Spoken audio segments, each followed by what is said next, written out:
You're watching The Source on CNN Philippines. I'm Pinky Webb. Our source today, infectious diseases expert Dr. Rontgene Solante. Dr. Solante, welcome to The Source.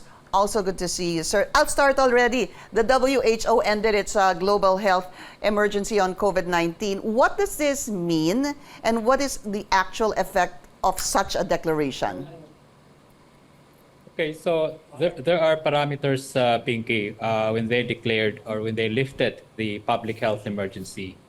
One is that it's not anymore considered an extraordinary event, so which means that there are policies, there are measures that has been currently being done by most countries in order for us to control the pandemic.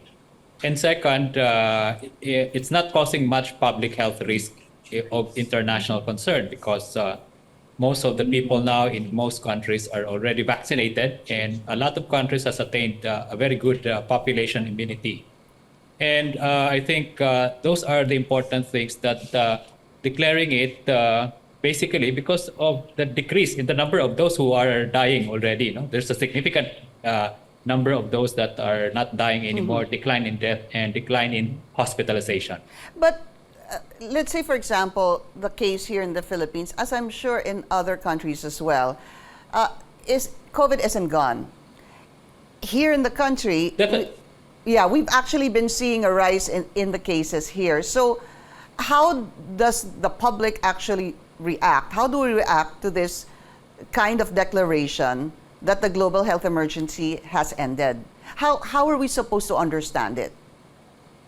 Okay, so it's not anymore an emergency or something that needs to have an emergency response. That's why it's lifted. But it will continue to be an important health issue. So which means that because of the ability of this virus to mutate and to cause highly transmissible mutations, it will really cause increase in cases in most countries. But at the same time, when we look at it this way, countries should also implement action plan in order to mitigate all this increase in the cases. So what does the WHO mention? There are 4 action plans. In fact, Pinky, no? One is we continue to implement pandemic preparedness plan.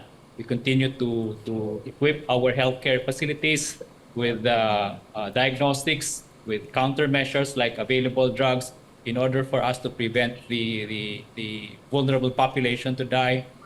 Number 2 is that we need to continue with vaccination, and in fact, the recommendation is to incorporate vaccination in the life course vaccination program. Ano bang ibig sabihin ng life course vaccination program?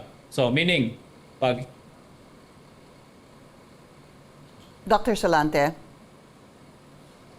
we've lost our communication with Dr. Solante right now. He's talking about 4 action plans supposedly after the declaration of the WHO ending the health emergency on COVID-19. One, as he was saying, was that there must be a pandemic plan, and number 2, there must also be a vaccination plan, to which that was basically the time we lost Dr. Solante. But in the event that we get him back, are we going to get him back?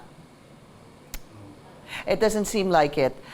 Okay, so let's just, I just want to say thank you to Dr. Infectious Diseases expert, Dr. Rontgene Solante. There were still a number of questions I wanted to ask him, such as, we understand that, you're back, Dr. Solante. Yeah, sorry, Pinky. So you were saying number 2 was the vaccination plan. Can we go to number 3 and 4, please, sir? So number 3 is what I mentioned here is the availability, of the medical care.